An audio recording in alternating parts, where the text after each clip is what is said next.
you guys enjoy that? Do you go, I'm going to give a cliffhanger, or do you do you enjoy the thought of us being like, no, or it's a little bit of both. It depends on the book and the story. Sometimes the natural stopping point for that particular story will inevitably be a cliffhanger. And sometimes it's like I get there and I'm like, yeah, this is good enough. We'll stop right here and call this, that's a good spot. I mean, and sometimes they're planned and sometimes they're not. Okay. I know for a fact I had one planned for one book that I never ended up using. So, and we always knew exactly where we wanted Killsong to end. So, and we knew we didn't want it to be in Vienna's viewpoint when we did it. Okay. Smart. It was a powerful way to end it. I just think it really just depends on the story. Sometimes I like cliffhangers. Like with Astrid, I tend to wrap everything up really good. And then the very last chapter that's barely 1,000 words will give you the clippy, so you kind of know what's going into the next book. Mm-hmm. I don't know if you can really call that a cliffhanger though. Because it, other than just setting up the next book, it's not a clippy for the main storyline. Right. Yeah. Well, except for Fractured, that was quite the. I was like, I need book 2. What's going on? That's all. But that Fractured and Altered was such a passion project for me. It wasn't something that I wrote because I thought it was just going to take off. It was just a story that I wanted to tell from the mental illness aspect of it. But I loved it. It worked. It was so. I love having such a unique, different reverse harem, and I'm sure you read that I wrote that before, but I really loved that. Did you read book 2? Of course. Okay, good. Because I was going to tell you my favorite character out of the entire series. Ooh. Bert. Really? The goldfish. I know. I love when she did that too, and I was like, you do realize they get bigger, right? And they grow to fill the space they're in. Atticus didn't know that. He's in a ginormous aquarium. His little goldfish is going to be like a monster fish. He already has a pet phobia. It was just bad things from the start. But yeah, that was probably my favorite part. I love that. Well, and can I ask how you both, I know Heather, I know you've been in the scene for a while, but can I ask how you both became independent authors? I started being with mine, 2010, because I wanted to write my favorite Heart series and nobody was interested in it. And that was fine because it's more like the X-Men meets the Young Guns.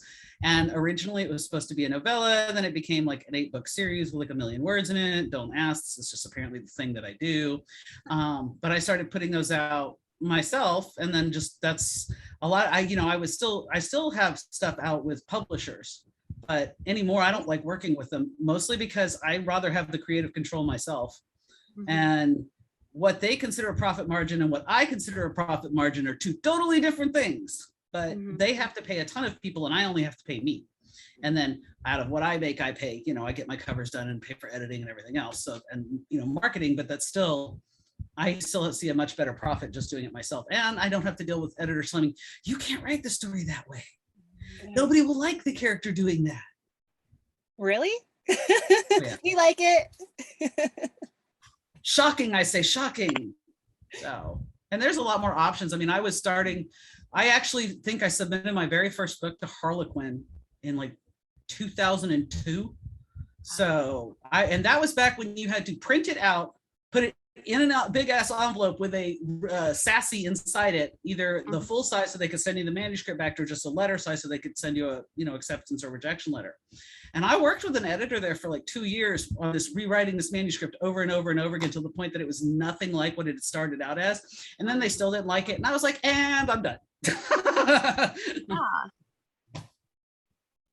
Yeah, and I say for me, it actually started as a dare, I guess. Really? So I have always been an avid reader, always. And I read kind of all over the board, but my favorite always has some type of romance in it. And I had this little book club at work because I'd be like, oh, you need to read this book. And I read a book a day. And my girlfriends were way slower than that. And one day my girlfriend was like, hey, we should write because we've read enough romance books that we could do this. And I was like, okay. So I wrote Maza. I never got past like 5,000 or 10,000 words. And she's like, it's not for me, you know? And then once I finished it, I'm like, well, heck, I finished it. I might as well put it out there and see what happens. And I was surprised by how many people wanted to read it. And then I got hooked. It was kind of like a little addiction, trying to write words and put stories out and build worlds and characters and all that stuff. So well, that's great. It's very interesting too, that the different ways you came to it. yeah, because I blame my grandmother. So yeah, because I'm kind of like a math science geek, like in the day. So to go the authoring route was fun, which is probably why I got Heather on spreadsheets. Yeah. That's really, I feel like Heather's still bitter about She's bitter, but she loves it. It's effective. I'll put it that way. It's effective. I like effective tools. So, That's funny. I do try though. I mean, I've actually done this long enough that I do know to pace myself and to slow down, even when I, you know, honestly, I'll write on vacation times. If I go, not this past, like just this last October, we were in Seattle, but the October before I went up to Denver. No, not Denver. Estes Park. And Blake came up to meet me for a weekend, but I spent the whole time I was there basically by myself, except for when she visited. And I wrote a lot. And everybody's like, you're supposed to be on vacation, but it was great. I love to write. So, and I had no deadlines, no dogs, no kids, no people talking to me. It was awesome. So hold on, let me tell you something about Heather that like cracks me up because I am not. Oh God. So like when I was there with her in Estes, like I kid you not, she would wake up, get her coffee, and write. Like she'd be at the span of like 3 minutes and she'd be writing. And I'm like, I don't understand how your brain is awake. Like I need like 30 minutes to just like get going. Yeah, like boost you up. Wow. Yeah, I'm a morning person through and through. Honestly, the later in the day I get started, the less I will write. I have been known to get 5,000 words in before 10 a.m. and not do dick squat for the rest of the day, unless it's editing or admin or stuff. So, but I do. I think better first thing in the morning. You don't hear that often. Wow. That's impressive. So, and you guys, I know you guys went on a trip this year too. Did you write together during the trip? Did you write some of the book together during your trip? We finished Killsong when we were there. We did a lot of literally. And then we did a lot of plotting. And a lot of wine which drinking. Was a lot of plotting and wine drinking. I think my favorite part about the plotting was that she would tell me something and I would be laying on the bed staring at the ceiling going, well, what about this? And her going, don't ask me that yet. Well, that was kind of a novel experience for me because in our relationship up until recently, my favorite thing like to interact with Heather was to not tell her what was in the story until I gave it to her and her true reader reaction. And like with Fractured, she'd leave me voice clips. She's I think I know where this is going. I don't like it. I think I know where it's going. And then we got there and I was like, yeah, I didn't like where we were going, but I was right. That's too fun. But I have so much fun plotting. Like when we plotted song, like it's really just a good time, like to sit and talk and toss ideas back and forth. So we actually plotted my series in the world that we were talking about. So interesting. Very interesting. Well, yeah, I like helping at least even if I'm not writing it, the plotting part also helps me find any plot holes before they get in there. Which is really makes the editing job a lot easier if you're not going, really? So what she's saying is she was saying I was making her life harder. That's great. So Heather, you're usually part of the plotting. Are you usually part of the plotting process when you edit books, or Depends on who I'm editing for. There's only like a small number that I really do a lot of plotting with. Sometimes it's a case of I'm stuck and I don't know how to get out of this hole, and they'll tell me where they're at, and then I will throw some suggestions at the wall to see if what will stick. Other times it's a lot more detailed than that. Like we'll be talking about the future books while we're working on the current ones, and like I'll know a really good idea of where each book is supposed to be going, so that if it starts going off the rails, I can always say, you're not supposed to go that way yet. Now, that said, and this is true for everyone, I don't care how much we plot and how much we plan and everything else, books will take on a life of their own, and those characters are going to do whatever the hell those characters are going to do, even when you want to throttle the little shits. Saying there was when I was editing with Tate, when we were working on Madison Kate, we actually had a saying through that entire series: fucking Cody.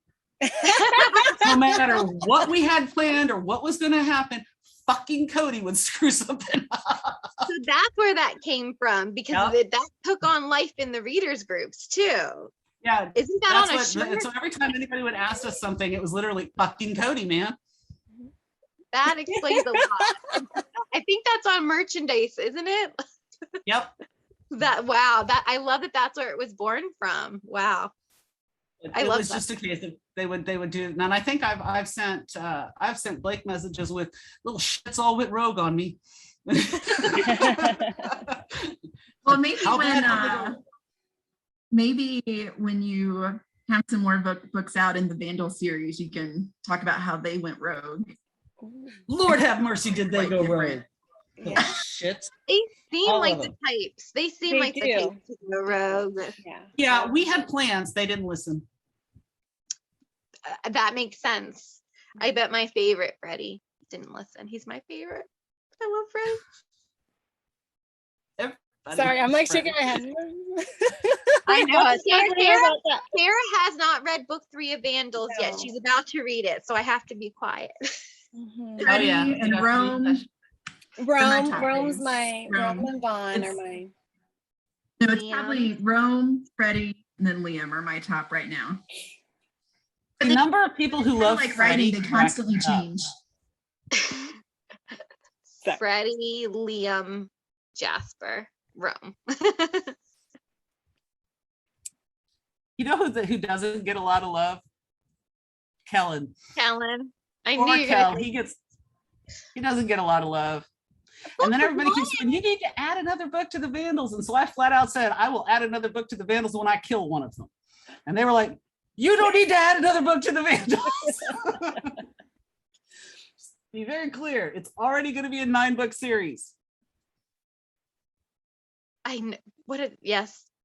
But I mean, 10's such an even number, but I don't want you to kill anybody.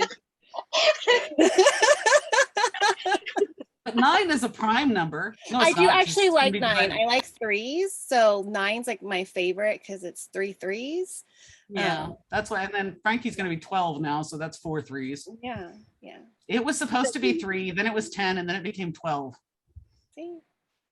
And that's how it should be. I can't imagine Frankie ending after just 3 books. Oh Like, my. no way. I don't. That would be a different series.